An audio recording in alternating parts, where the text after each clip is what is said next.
Greetings, everyone, and welcome to part 7 of my series, Is God Real?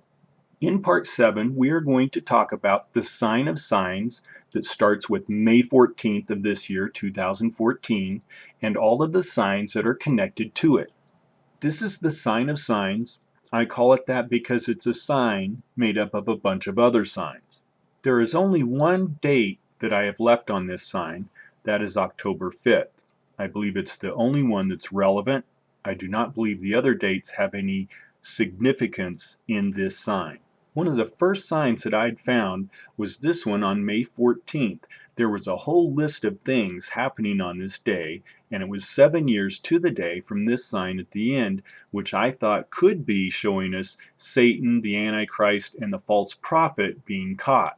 One of the things that is interesting between these two signs is that the moon is directly under Saturn and the moon is directly under the sun.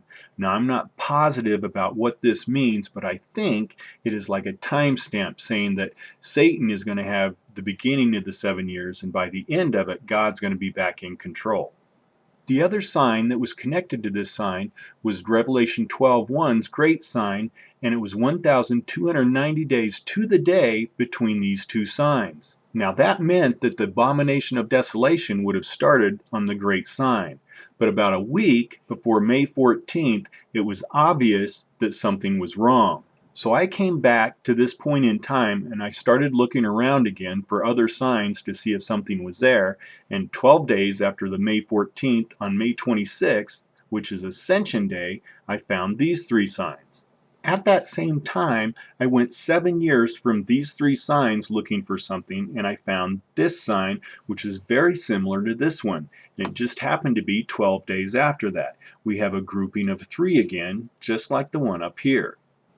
Now at that point, it looked like it was a mirror image of the sign that I had found first with these 3 signs at the top.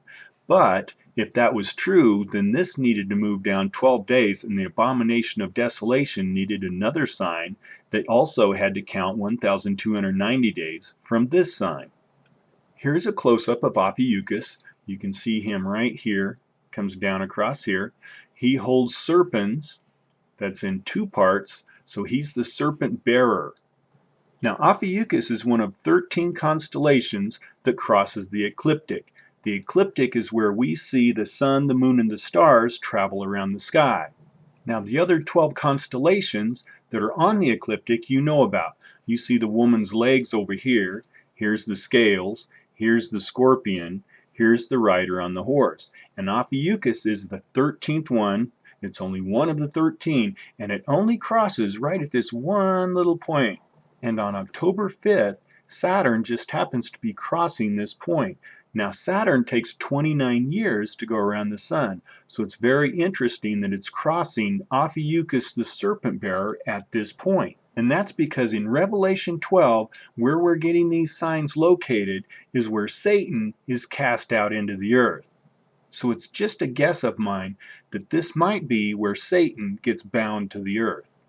Now at the same time Saturn is crossing Ophiuchus, we have a close conjunction between Venus and Mars. And this could mean a couple of different things. Venus could represent the Christians at this time. Mars would be judgment or war. This could also be the Jews having their eyes opened, which should be somewhere in this time frame. So if this is the abomination of desolation, that would fit quite nicely. Now let's go back and talk about the Ascension Day sign.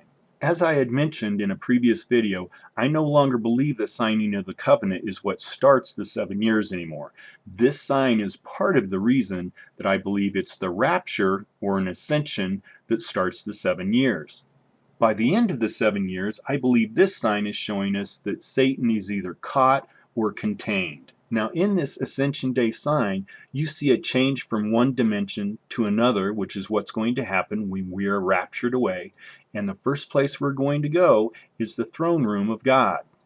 When we see the sun setting within 4 of something, it represents a throne. Now at the same time we see this sign representing a rapture, it also happened to mark something happening on the earth that day. This sign happens over about a 6-hour period. How it starts is this cross is happening at the same time that this cross happens. This cross is tilted to the left 90 degrees and happens over the top of this one.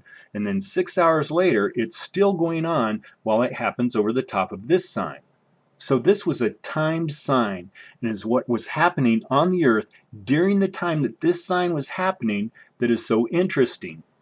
During the 6 hours that this sign was happening, what was happening on the earth on May 26, 2014 was the big thing in the news that day. And that is that the Pope was in Jerusalem in the upper room where the Last Supper happened, and he was trying to sit in Jesus' chair. Now that also makes sense why this cross, which is the only one that I found that does not have Venus or the lion on it, has Orion on it, which is a man. This is a man on this cross rather than Jesus on the cross. This sign is directly connected to this sign which has Saturn in it, and this sign which has Saturn or the fiery dragon in it. Now we have not talked about this yet in this series, but when we see Saturn up in the heavens, it represents Satan or the Antichrist. So I believe this sign is revealing to us who the false prophet is. Welcome to my new, extremely pretty neon timeline.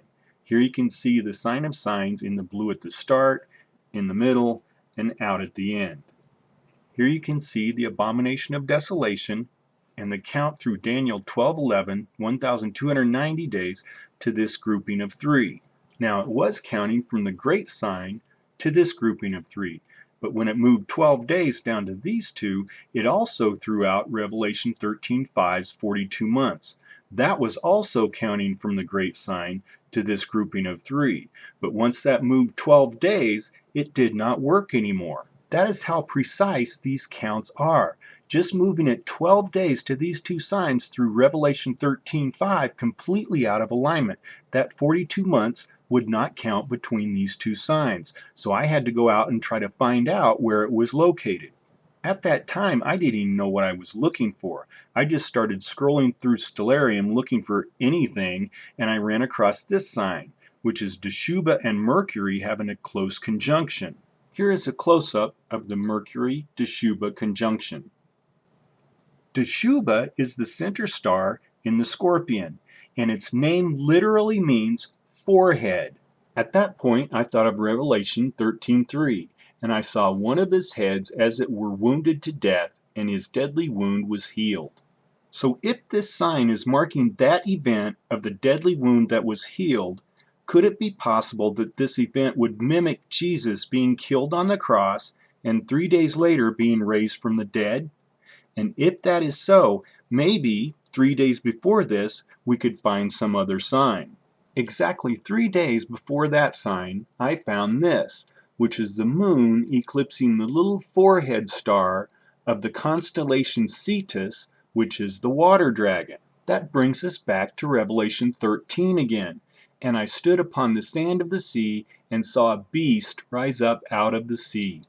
So we have a beast out of the sea mentioned in Revelation 13. We have a Cetus, the water dragon, with his forehead eclipsed by the moon. And exactly 3 days later, we have a message of forehead in the Scorpion. Back to Revelation 13:5. And there was given unto him a mouth speaking great things and blasphemies, and power was given unto him to continue 42 months. Here we are at TorahCalendar.com. This is where I do all my counts. We do it on the Hebrew calendar only. We do not use the Gregorian calendar. Here is November 4th, which is the moon eclipsing the forehead of Cetus, the water dragon. And here is November 7th, which is the message of the forehead on the Scorpion. And we are going to count 42 months from the 14th and the 17th and see where we land. Here we are 42 months in the future. On the 14th lines up with Passover, the day Jesus shed his blood on the cross for your sins. And here's the 17th, the day Jesus was risen from the dead. If we count 42 months from the forehead of the Scorpion, we land on another grouping of 3, just 3 days before the original count. This grouping of 3 is where Satan is taken. This grouping of 3 is where the Antichrist and probably the false prophet are taken. This grouping of 3 could be the false prophet, or it could be when the Antichrist and the false prophet are thrown alive into hell. We will have to wait and see on that one. So the sign of signs showed us a lot of things. It showed us a possible new destination for the abomination of desolation, and it also possibly showed us the day that Satan gets bound to the earth. The Ascension Day sign showed us a possible false prophet being revealed. It also possibly showed us that the 2,520 days or 7 years begins with a rapture. At the beginning of the 7 years, Satan or the Antichrist are going to have their day. By the end of the 7 years, God is going to be back in control and Satan is going to be caught. And there is one more thing I believe this sign shows us. And that is that the sign of signs is a warning, just like this warning, just like this warning.